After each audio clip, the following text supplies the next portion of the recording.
Welcome everybody tonight for the JoinDOTA League Season number 8. It's LonelyBoyz facing off against BangBang. Tonight's second match for New Meta Media. I am Sub-Zero-Dota. It's nice to see everybody out on the current stream for the last game, so hopefully we got decent following this one, and should be an interesting matchup as I did cast BangBang last night. Unfortunately lost 2-0 to Business Gaming in a pretty hectic team fighting match, and it was kind of non-stop action, but ultimately just didn't have the tools to finish up their solid game. And I'm not gonna lie, it's pretty much the same startup as last time. They ban out the Alchemist, they ban out the Doom, they pick up the Slardar. Same thing happened as their game 1 from last time, so should be interesting to see how early game fight or team fight they do go. The other side for LonelyBoyz, don't want to see that Shadow Fiend, don't want to see that Quap, and BangBang is a team that has picked up the Quap quite a bit, and they run it potentially quite well in most of their matches. So don't want to see that picked up. However, they do go for kind of the Healy strat here, as Darkseer is barely tanky, and they do pick up the Winter Wyvern, so you know that's pretty mid-game to late-game team fight oriented. Not showing a lot of their cards quite yet, just a basic support and an offlaner, but Tusk does come out from BangBang, and that is something that we do usually see. The Tusk-Slardar combo is pretty demolishing if they do throw the snowball at a perfect timing. Get that crush in combination with the ice shards too. That's a lot of burst damage, more than enough to take out in an early game for the first blood or laning phase, what have you. Templar Assassin being picked up for LonelyBoyz, so this is a pretty early showing for her. I'd see her more as the 4th pick, but I mean that's a lot of the right click damage right there, and I mean it's definitely fine working against the Slardar and the Tusk. However, they have a lot of tools to deal with her, and a lot of lockdown. Yes, she can meld, but Slardar can get the amplified damage to get the vision on her. Not the biggest deal, obviously, if she does go blink, or if she snowballs in the early game, but like I said, they still have a lot of lockdown on this TA, and she won't be able to get off as many right clicks as she'll want to. And people don't give enough credit to Tusk, Throat, and Sigil. It actually does quite a bit of work here with the slow. So Templar Assassin definitely going to have a little bit of a more rough time, depending on if BangBang wants to be central around that early team fight. So talking in terms of the whole group stages and how things are going, LonelyBoyz have posted 7-3 so far, and BangBang are only a 4-4, so they're not too far away in the standings, but LonelyBoyz obviously coming out on top. I've casted BangBang once or twice now, I believe, and as I said before, they have quite that early team fight, so I would expect like Alina to be picked up here for a mid player. They haven't banned it out yet on LonelyBoyz, so it's something that they have run in the past quite often, as well as deserted on the Earthshaker. As for LonelyBoyz, haven't seen them too much, but they are already displaying what they're probably going to run mid on the TA. They have their offlaner, they have their support. As for right click, I mean, Doom's banned out of the pool, they don't have the gyro anymore, so they actually do opt to go for the Naga Siren, so this is a lot of control. Now they have easy setup for a wall from the Naga Siren song, as well as a Winter Wyvern curse, so lots to set that up. But they do bounce back. They BangBang does come in with an AA of their own, and that's pretty central around.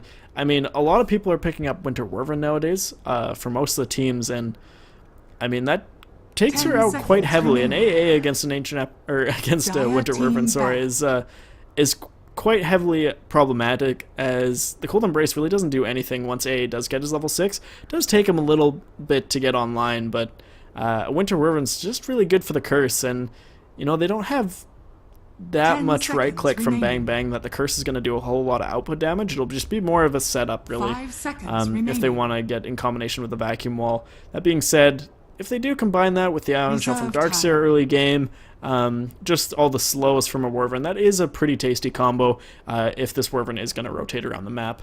BangBang, you know, coming out with the Invoker, and they did run this last night.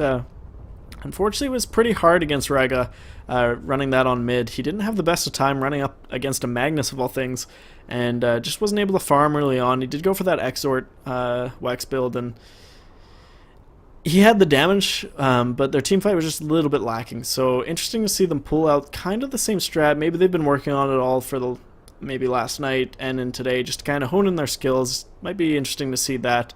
But as for LonelyBoyz, I feel like they're missing their last support, unless this Naga is going to be a support Naga.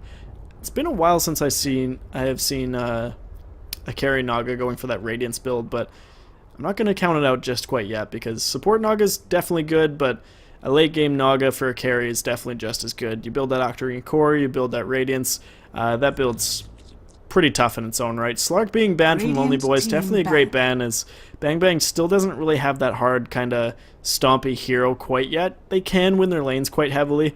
I think an Invoker is going to match up pretty decently against Templar Assassin until TA does get some levels, so both teams definitely some good cards here that they have in their arsenal, but it's really up to who wins their laning phase to see who propels, because both teams are pretty heavily mid-game here, unless this is going to be that carry Naga as I was talking about before.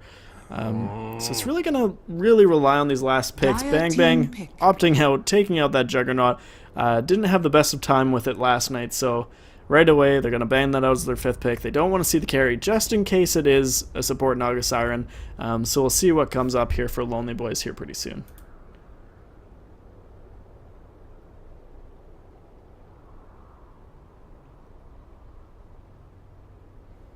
Taking a little bit long time here for LonelyBoyz to get the draft finished up here for the 5th pick. Maybe figuring out they still have a little bit of bonus time, so figuring out what they really want to go for. If they have decided that they do have enough lockdown, because really right now they just have some slows and a little bit of chase. It's really just the ensnare from the Naga Siren that's their only lockdown, so they could use a little bit more of that. As for carries coming out, it's pretty difficult to say, as a lot's been banned out from BangBang really, and as well as any really major right clickers from LonelyBoyz. Like the Shadow Fiend usually won't go into that safe lane, but he can, and the Wind Ranger is now gone too, so will be interesting to see what the 5th pick is. They could always go for the Anti-Mage if it is a support Naga. They have more than enough to set that up, obviously taking out so much, and a huge mana void can come out. I just feel like that's a lot of squishy heroes apart from the Wyvern, and they are going to go for that support, so it will be a carry Naga Siren. Could be the Witch Doctor and the Winter Wyvern together. TA most likely going mid. Darkseer probably taking that off lane. BangBang on the other hand, not sure what they're going to answer with. It's probably going to be a tough support in Ancient Apparition, so they're still looking for their right click and carry. As I said, AM still on the board. Definitely lots of mana to steal from this AM. Could be pretty problematic for LonelyBoyz if they do let an AM farm. I haven't seen AM in BangBang's arsenal too often. So it'd be interesting to see them pick that one up. Reserve time. As for lanes here, Deserted probably going to pick up that support Ancient Apparition. It could be the Tusk as well. Rygar going to be picking up that Invoker. Triple O here is going to be picking up this last pick on the carry most likely. ACL probably on the Slardar. He played a pretty outstanding Night Stalker last game and got them a ton of vision. And he is, without a doubt, one of the better players, able to really read the map well and figure out when they need to go for some sort of team fight, whether they need to get around the map. They did still lose last night, but credit to BangBang still. They held in there. They did what they could. I think it was just really on the end of it was the draft, just not drafting the proper carries that they needed to really fulfill the drafts. They just couldn't get enough farm on them, so be really interesting to see. And they actually do go for a Razor in this one, so I have seen that in their arsenal before. Just didn't come to my brain, I suppose. But that's a lot of damage being able to suck back, and stealing a lot from the TA is huge.